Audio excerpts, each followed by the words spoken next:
Hablemos de armaduras. ¿Qué es una armadura?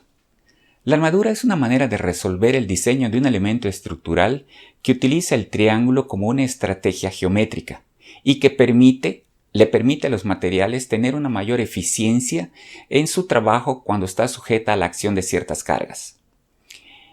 Es importante aclarar aquí el papel que tiene la estructura dentro de la creación arquitectónica. Si bien es cierto, la estructura es un componente importante de su geometría, la geometría junto con otros elementos como son los colores, las texturas, la luz, los olores, los sonidos, forman parte del lenguaje arquitectónico que le dan cabida a la forma arquitectónica, que la podemos entender como el contenedor del espacio que se habita. El uso de la armadura es muy antiguo, pero más antiguo es aún el uso del triángulo como una manera de resolver la forma arquitectónica. Es por ello que podemos encontrar el uso de esta forma a través de toda la historia de la arquitectura. Así, desde la antigüedad, la figura geométrica del triángulo ha sido considerada como una solución de la forma arquitectónica. Hablar del triángulo en la antigüedad nos lleva a recordar las enormes construcciones mesoamericanas y de otros lados del mundo que encontraron en la pirámide un medio para expresar sus maneras de entender su realidad mística, civil, de gobierno, productiva, etc., así como una manera de relacionarse con su entorno natural. La pirámide como solución constructiva fue quizá la primera solución formal utilizada para poder crear un objeto arquitectónico de gran escala, utilizando los materiales y el desarrollo tecnológico del momento, o sea, la piedra y sus diferentes formas de equilibrio. La destreza en el manejo de esta técnica dio la posibilidad de crear enormes montículos que siguen siendo hasta el día de hoy signo representativo de estas culturas. Por otro lado, la geometría triangular en la arquitectura es posible encontrarla también con otra lógica constructiva en el perfil de ciertas construcciones del pasado, que utilizan esta geometría como un elemento compositivo en su volumetría, como el frontón del Partenón, la Catedral de Milán, el Templo de San Girón en Francia, entre otras.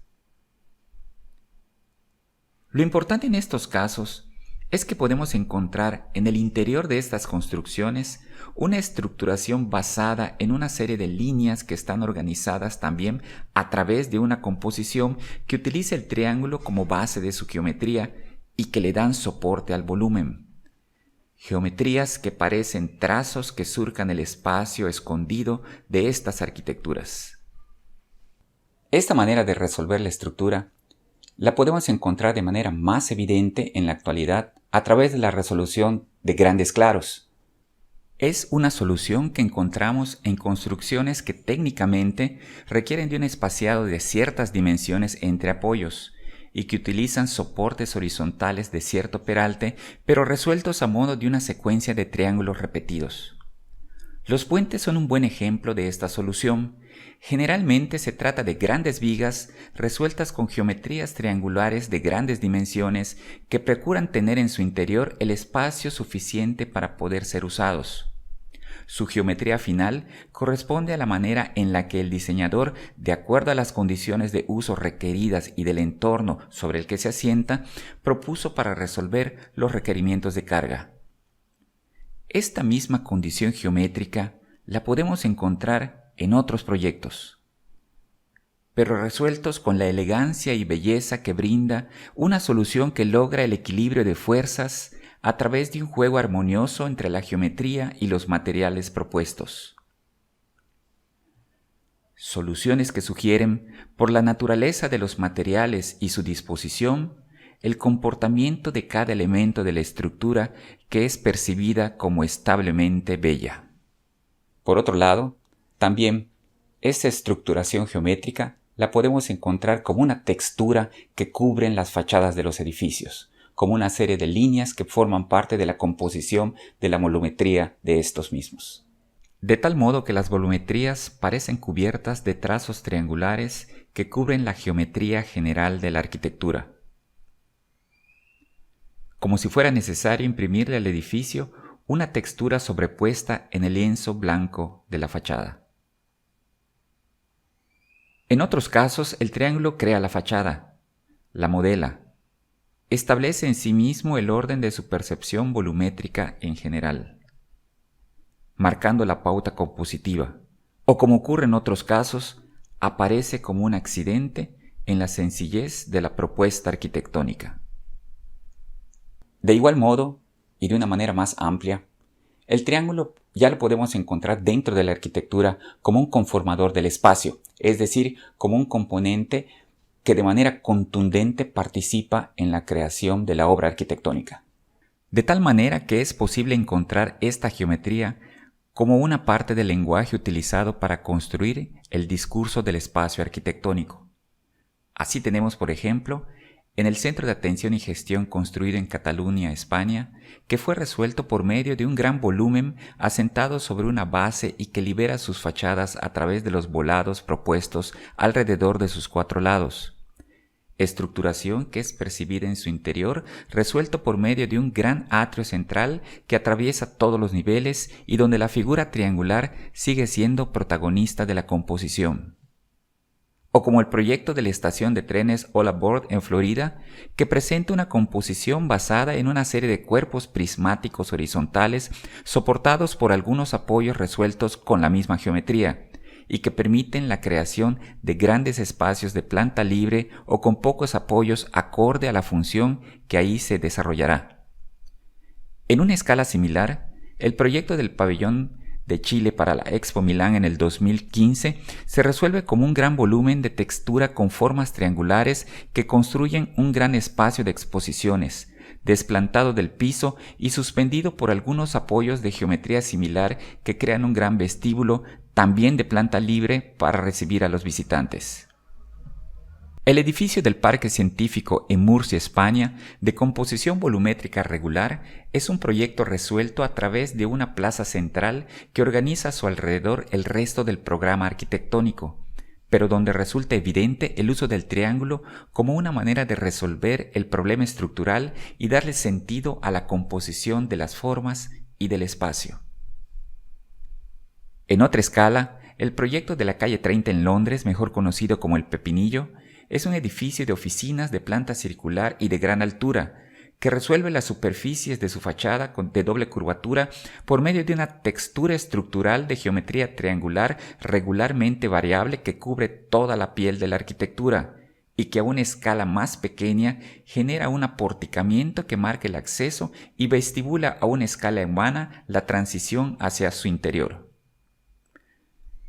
De igual modo, pero con una solución diferente, el edificio Pol Internacional en la Plaza Beijing en China utiliza una estructura a base de una piel de geometría triangular que cubre al edificio y que caracteriza el lenguaje utilizado para construir el espacio interior de la arquitectura. El edificio de la Unión de las Naciones Suramericanas en Quito, Ecuador, es un edificio icónico, caracterizado por el atrevimiento de su gran volado resuelto a manera de una gran viga empotrada con una composición geométrica particular que deja entrever los triángulos que la componen. En otra escala, esta casa frente al lago Ranco en Chile logra desarrollar un esquema abierto hacia el lago a través de la creación de una gran fachada transparente, cuya ventanería sirve de soporte para unas vigas de madera apoyadas modularmente y resueltas con figuras triangulares que permiten percibir la ligereza de la construcción y la transparencia del espacio. La Capilla de San Francisco en Melipilla, en Chile, es una propuesta arquitectónica de un alto valor simbólico que denota su uso claramente religioso por medio de la solución de un espacio de sencillez geométrica resuelta por unos marcos repetidos de composición triangular que le dan estabilidad a la construcción, apoyando el sentido de honestidad, austeridad y humildad que el espacio requiere. Aquí cabe una pregunta. ¿Por qué el triángulo es utilizado de esta manera en esta arquitectura? ¿Cuáles son sus cualidades técnicas, constructivas o estructurales? Esto es fácil resolverlo si lo vemos con una maqueta. Si tomamos como ejemplo esta figura y le aplicamos una serie de cargas en sus extremos, vemos que se puede deformar con cierta facilidad. Si por el contrario tomamos una figura triangular y le aplicamos las mismas cargas en sus extremos, notamos que no se deforma. ¿A qué se debe esto? ¿Cuál es el comportamiento estructural que le permite a esta figura tener una estabilidad, una rigidez que puede garantizar una mayor estabilidad estructural? Analicemos esto en la pizarra. Vamos a partir de un triángulo y de un cuadrado al cual les vamos a aplicar unas cargas de esta manera.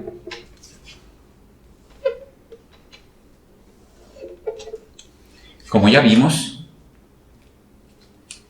el cuadrado se va a deformar así.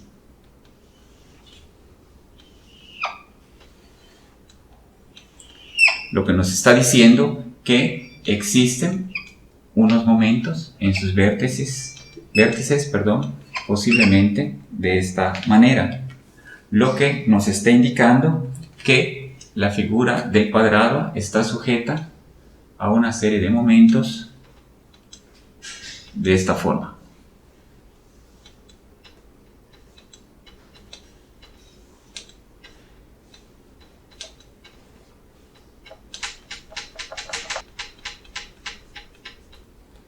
Es decir, hay una serie de esfuerzos que están deformando la figura del cuadrado de cierta manera. Sin embargo, en el caso del triángulo, esto no ocurre. El triángulo no se deforma, sino que posiblemente está sufriendo en su interior una serie de esfuerzos que nos hacen suponer que, a diferencia del cuadrado, no tiene flexión. Es decir, sus elementos están trabajando nada más a través de una serie de esfuerzos normales que pueden ser de compresión y de tensión. Mientras que en el caso del cuadrado, la flexión está haciendo de que el elemento de las líneas que componen la figura estén trabajando a tensión y compresión dependiendo de la manera en la que se van deformando. Es necesario entonces entrar a la revisión específica de cómo estas fuerzas externas están trabajando dentro de la figura del triángulo. Partamos de la idea de un triángulo que está sujeto a una serie de cargas y permanece en equilibrio. Entonces, tenemos aquí el triángulo ABC, que está sujeta a estas cargas pintadas de verde y vamos a suponer que están en equilibrio. Aquí en la parte inferior he desmembrado el triángulo de manera que podamos observar lo que sucede en cada uno de sus miembros. Hay que recordar, como hemos visto, que cuando un cuerpo está en equilibrio, también cada una de sus partes está en equilibrio, lo que quiere decir en este caso, para cada una de las partes del triángulo, lo siguiente. Si suponemos que el tramo AC, como el CB y el AB, están en equilibrio y que las cargas en cada uno de estos elementos están aplicados en los extremos, porque así lo hemos planteado, o sea, no existe una carga a la mitad o en medio de los elementos, sino que las cargas están aplicadas de manera puntual en los vértices. Eso quiere decir que las cargas a las que están sujetos cada uno de los miembros también están en los extremos.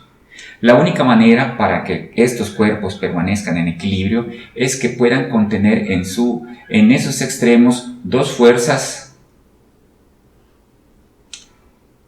de la misma dirección, con la misma magnitud, pero con sentido contrario, de manera que la sumatoria de fuerzas sea igual a 0, pudiendo ser así o así según sea el caso. En el caso de CB ocurriría lo mismo, sería así. En el caso de AB sería así o al contrario, como ya les he mencionado, ¿sí? De tal manera de que la sumatoria de fuerzas aquí sea igual a 0. Esto quiere decir de que las fuerzas que están actuando a lo largo de cada uno de los elementos de la armadura son axiales, es decir, están pasando sobre el eje de los elementos, de tal manera de que estos elementos dentro de la armadura están trabajando exclusivamente a tensión o a compresión, según sea el caso. De forma que la flexión en los elementos de la armadura no existe, sino de que estamos hablando nada más de que los miembros o las partes de una armadura están trabajando a tensión o a compresión únicamente. Lo mismo ocurre si analizamos cada uno de los nudos que componen la armadura. Aquí tenemos el nudo A, nudo B y nudo C, que corresponden a cada uno de los vértices del triángulo. En el caso del nudo A, aquí podemos ver que concurren tres cargas. La carga externa, esta, que está indicada aquí, y dos cargas que forman parte de las barras de la armadura, que serían la barra AB y la barra AC, que deben de tener una dirección y una magnitud determinada, de modo que la sumatoria de fuerzas en X en ellos sea igual a 0 y la sumatoria de fuerzas en Y también sea igual a 0. Lo mismo ocurre con cada uno de estos nudos. La fuerza externa, que está indicada aquí, más las fuerzas concurrentes de las barras AC y CB, que deben de tener una magnitud y una dirección que mantengan el equilibrio del sistema de la misma manera que el nudo anterior. Lo mismo ocurriría con el nudo B, la fuerza externa, la barra AB y la barra CB, que de la misma manera deben de tener una serie de magnitudes y de sentidos que nos aseguren que la sumatoria de las fuerzas en X y la sumatoria de fuerzas en Y van a ser igual a 0. Lo que esto nos está indicando es de que cada uno de los elementos que componen la armadura están trabajando exclusivamente a través de una serie de esfuerzos normales, es decir, están sujetos a una serie de cargas axiales que tienen una dirección que pasa por el eje del elemento estructural, por el eje de la barra, y que están estirando o comprimiendo la armadura dependiendo de la posición y de las cargas externas a las que estén sometidas. Es importante mencionar que las cualidades que les acabo de mencionar solamente se dan si la viga o el elemento estructural cumple con tres condiciones. Por un lado, que su geometría esté basada en el triángulo. En segundo lugar, que las cargas externas estén aplicadas únicamente en los nudos de la estructura. Y en tercer lugar, que por sus condiciones de apoyo sea una viga estáticamente determinada, es decir, que sea posible establecer la resolución de sus fuerzas externas a través de las dos ecuaciones de estática, sumatoria de fuerzas igual a 0 y sumatoria de momentos también igual a 0. Utilizando el módulo del triángulo, existen unas soluciones geométricas de vigas que son las más utilizadas en el ámbito de la construcción, pues han demostrado una eficiencia en su proceso constructivo y de materiales. Aquí hay alguna de ellas. Sin embargo, hay que mencionar que la solución más adecuada será siempre aquella que el diseñador disponga para resolver un problema de espacio y congruente con su programa arquitectónico. Cabe mencionar también que a un nivel teórico, aunque la viga esté resuelta a través de una armadura, de manera general se comporta de forma similar a la deformación o al comportamiento que tiene una viga maciza. Por ejemplo, aquí hay tres vigas resueltas con una solución a base de armaduras. Estas mismas vigas que están aquí tenemos una viga con dos apoyos y un volado. Aquí tenemos una viga de formato triangular y con dos apoyos simples. Aquí también una viga con dos apoyos simples pero con dos volados. Y la última, una viga con dos apoyos simples con un volado en el extremo derecho. En todos los casos podemos plantear una similitud de estas vigas con unas vigas resueltas a nivel teórico de esta forma. Son vigas que para el análisis de las fuerzas externas tienen un comportamiento similar. ¿Sí?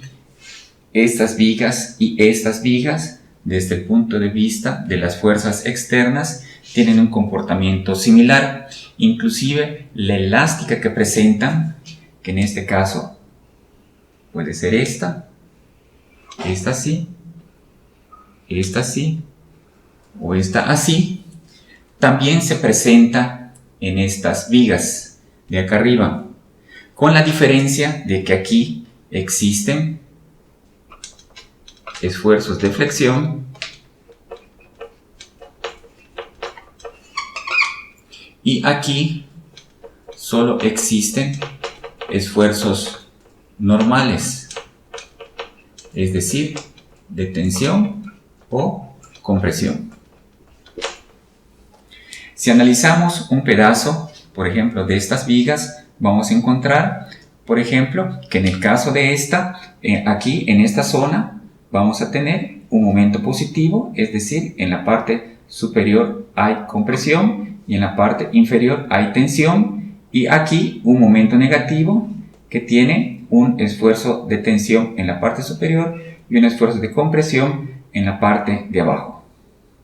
En general, esta viga también va a tender a deformarse de una forma similar, solamente que estos esfuerzos de tensión y de compresión, por ejemplo, que están planteados para el momento negativo en esta zona, es decir, en esta zona, en el caso de la armadura, solamente se van a presentar en las barras de arriba, posiblemente unos esfuerzos de tensión, y en la parte de abajo a lo mejor unos esfuerzos de compresión, de manera similar a la que ocurre aquí, con la diferencia de que aquí están presentándose esos dos esfuerzos en la misma sección de la viga, mientras que aquí esos mismos esfuerzos se están presentando por separado en cada una de las barras de la armadura.